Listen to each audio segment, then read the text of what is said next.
I had become an expert in my own pleasure. By 28, I knew every curve, every sensitive spot, every rhythm that worked.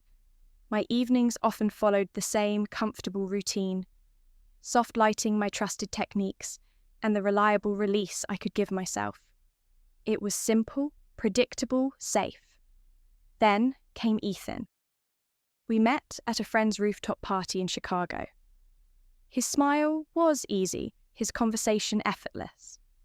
But when his hand accidentally brushed mine as we reached for the same cocktail napkin, something unexpected happened. A jolt of electricity shot through me, settling low in my stomach. It wasn't just attraction, it was the unsettling realization that he might understand my body better than I did. Our first night together shattered all my expectations. Where others had rushed, Ethan took his time. His fingers explored my skin like a choreographer mapping new territory, discovering landscapes even I didn't know existed. When his lips traced the hollow of my throat, I gasped, not just from the sensation, but from the shocking intimacy of being so thoroughly known. "Let go," he whispered against my skin, his voice rough with promise, and for the first time I wanted to. The control I'd always clung to slipped away, as he showed me pleasure could be a shared language rather than a solitary pursuit. That night, I discovered something terrifying and beautiful. My body could sing in ways I'd never imagined, but only when someone else held the bow. His bedroom smelled like sandalwood and slow Sunday mornings. Moonlight painted silver stripes across the sheets as I lay beside him, suddenly aware of every inch of my skin. I realized with startling clarity I didn't know how to be touched by someone who wasn't in a hurry. Ethan's hands moved differently than mine, where I would rush toward the obvious destinations. His fingers lingered at the journey, the delicate underside of my wrist, the dip between my ribs, the sensitive spot behind my knee that made me gasp. Each touch was a question, not a demand. When his lips finally found my bare shoulder, I stiffened instinctively, not from discomfort, but from the unfamiliar luxury of patience. His mouth was warm as it traced my collarbone, pausing to savor each cyme of skin like a man tasting fine wine. I'd never realized how much tension I carried until I felt it unravel beneath his tongue. My breath hitched when his palm slid down my stomach. This wasn't the clinical efficiency I was used to. This was something closer to worship. Every movement spoke of discovery rather than conquest. As his fingers dipped lower, moving with unbearable gentleness, I understood with sudden clarity pleasure could be a conversation rather than a monologue. Somewhere between his teeth, grazing my thigh, and his whispered praise in the dark, I forgot to count the minutes, forgot to control the rhythm, forgot everything except the startling revelation that letting go might be the bravest thing I'd ever done. I had always approached pleasure like a mathematician. Precise angles, calculated pressures, predictable outcomes. But Ethan worked in a different language altogether. His touch spoke in brush strokes rather than equations, painting sensations across my skin I couldn't have calculated if I tried. That night, as his fingers traced lazy patterns down my stomach, I realized with dizzying clarity that I'd never actually been touched before. Not like this, not with this unbearable patience that made time dissolve. The air between us grew thick with anticipation, each second stretching taut as a violin string about to sing. When his mouth finally found the most intimate part of me, I nearly came undone from the shock of it. Not the act itself, but the way he did it, like a man savouring his favourite melody, varying tempo and pressure in response to my every gasp and tremble. His hands anchored my hips as I arched off the bed, my fingers twisting in the sheets. I'd been here before at this precipice, but always alone, always in control. Now, with his tongue tracing patterns that defied logic and his fingers pressing just so, I teetered on an edge I didn't recognize. The familiar coil of pleasure twisted deeper, hotter, more insistent than anything I'd ever conjured for myself.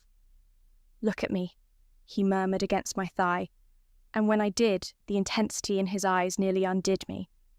In that moment, I understood this wasn't just about physical release. It was about surrender, about trusting someone else to guide you into the unknown. The first wave hit without warning, a cresting swell of sensation that tore a sound from my throat I didn't recognize as my own. And as the aftershocks trembled through me, his lips curved against my skin, and a smile I could feel more than see. It began as a distant tremor, a quiet vibration deep in my core that I might have ignored months ago. But now, with Ethan's breath warm against my skin and his hands mapping territories of my body I'd never known existed, the tremor grew into an earthquake. I clutched at the sheets as the first wave crested my back, arching, off the mattress. This wasn't the sharp, familiar peak I could conjure alone. This was something deeper, more primal, a slow unraveling that started in my toes and climbed through me like ivy wrapping around a trellis. The world narrowed to points of contact. His lips at my neck, his palm flat against my racing heart.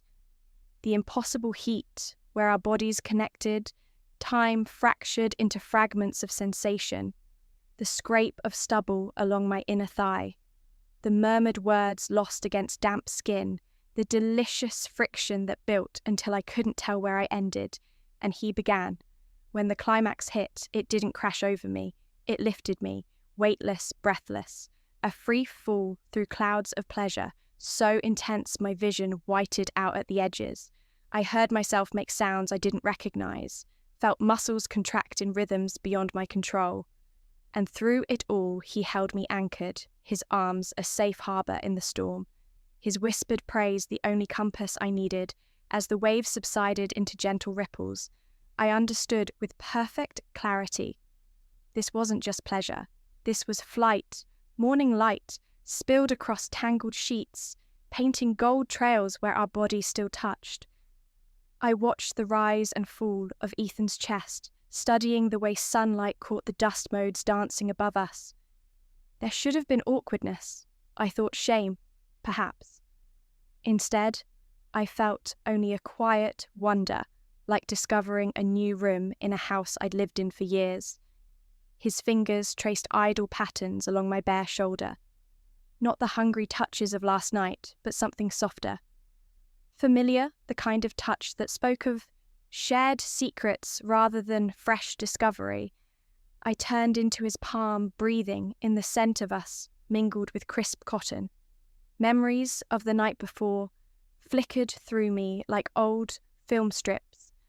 The way his mouth had curved against my skin, the unfamiliar sounds I'd made, the startling moment when pleasure had become not just physical, but transcendent.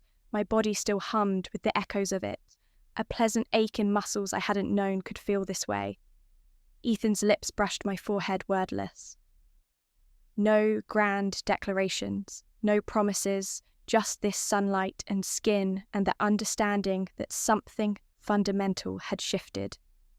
I closed my eyes, listening to the steady rhythm of his heart beneath my ear. This, I realized, was the most intimate act of all.